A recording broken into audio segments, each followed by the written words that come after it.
你知道在北极待100天有多危险吗？瞧瞧这副射牛骸骨，上面还有不少肉渣在上面，证明这射牛刚被啃完没多久。根据乔尔多年的经验，肯定是狼群干的。虽然有些担心会被狼群袭击，但是这同样是狩猎射牛的机会。这样一想，乔尔还有点小激动。时间来到第8天，已经有2名选手退出了挑战。乔尔从小就在南非长大，在当地部落学到不少野外求生的技巧，酋长有时还会邀请他一起狩猎。这次过来就是想证明自己，顺便赚点奖金，让生活变得更好。想在这里待够100天，除了要有狩猎到足够多的食物外，如何缓解孤独感也很重要，所以乔尔才会带牛头骨回来，这样每天都有人可以聊天了。虽然都是他在自言自语，乔尔到现在已经抓了5条鱼，在众多选手中算不错的了，基本上每次用刺网都有所收获，这样一条能吃好几顿了。隔壁的凯瑟琳就没那么幸运，捡到的金属鱼饵用起来一点都不顺手，尝试了好几次才摔到远一点的地方，但是没有一条鱼靠近，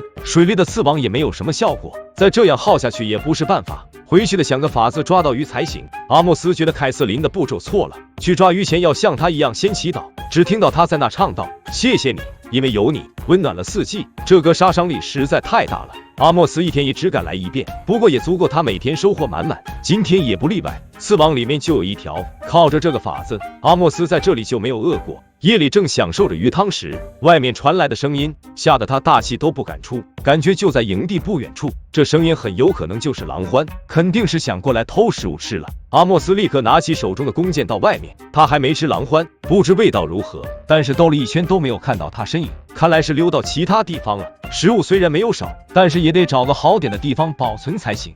你肯定没有想到，为了确保食物不被其他动物抢走，选手们可谓是各显神通。阿莫斯更是直接贡献自己的大裤衩，这是全新没穿过的，而且是棉质，特别适合当包裹使用。将熏烤过的鱼肉塞进里面，然后将它放到足够高的位置上。阿莫斯觉得这样狼獾应该吃不到了，而乔尔就采取不同的方法，他要用树干搭建一个高空仓库，修建起来要比阿莫斯费更多力气，打算弄个梯子在树上处理，一会的功夫就已经弄好了。在附近找一个不错的地方，这3棵树刚好能提供个完美的平台，先把多余的部分清理干净，接下来只需要站在梯子上将树冠砍掉。目前为止还挺顺利的，乔尔原本还觉得这没什么难度时，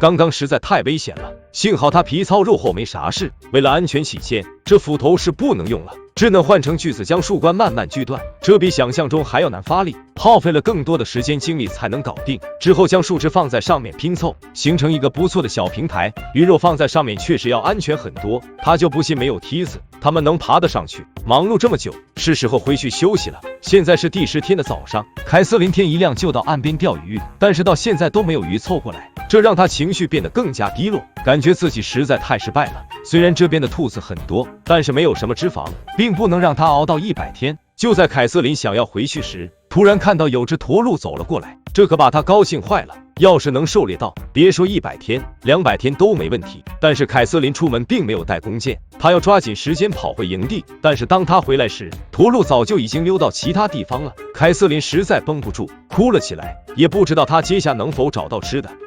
想要在北极待够100天，庇护所的搭建非常重要。罗兰搭建的石头屋还差个顶就搞定了，他还需要10根粗木头，这都是要耗费大量的体力才能搞定。幸好罗兰这体能药还不错，每天都有规划的工作。今天终于将石头屋搞定，为了避免下雨把里面淋湿，还要收集点苔藓平铺道上去，最后加上防水布就搞定了。现在最重要的是填饱肚子。罗兰在附近布置了不少的陷阱，终于等到一只松鼠上钩。虽然这肉看起来并不多，但是有吃的就已经相当满意。罗兰熟练地将松鼠清理干净，他还在附近收集到不少柳兰根，这样才能营养搭配均衡。唯一的问题就是刺网抓不到鱼，他只能换到更深的地方安放，希望入冬前能够有足够多的食物。乔每天都能找到足够多的浆果吃，他现在最大的愿望就是搭建出一个舒适的庇护所，这要比罗兰的石头屋还要耗费时间。不过目前结构看起来相当不错，要是能搭建好，绝对是最好的。忙碌了大半天，是时候看看陷阱如何。乔一路走过去都没看到食物，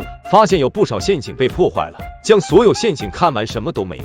道士在洞口那看到有只松鼠，乔试着用树枝做成钩子，不断往洞口里面捅。虽然能听到叫声，但是怎么弄都没扎中，反而被他溜走，这可把乔气坏。现在是又累又饿，今天也只能先这样了。这个行为怪异的人叫吉斯，从小就在丛林里面生活，差不多有30多年。他还在野外办了个农场，食物基本上都是通过自己采集和狩猎。参加挑战的原因只有一个，那就是先把农场扩大一点。吉斯前不久才狩猎到松鼠和松鸡，不过他更希望能抓点大家伙。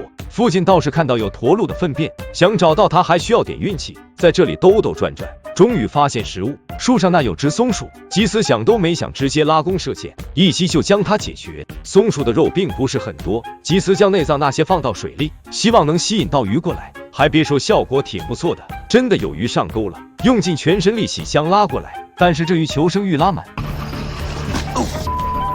还好吉斯眼疾手快抓了起来，这下终于能够吃顿好的了。吉斯暂时不用担心会饿到肚子了，就是不知道他们接下来还会碰到什么呢，让我们拭目以待吧。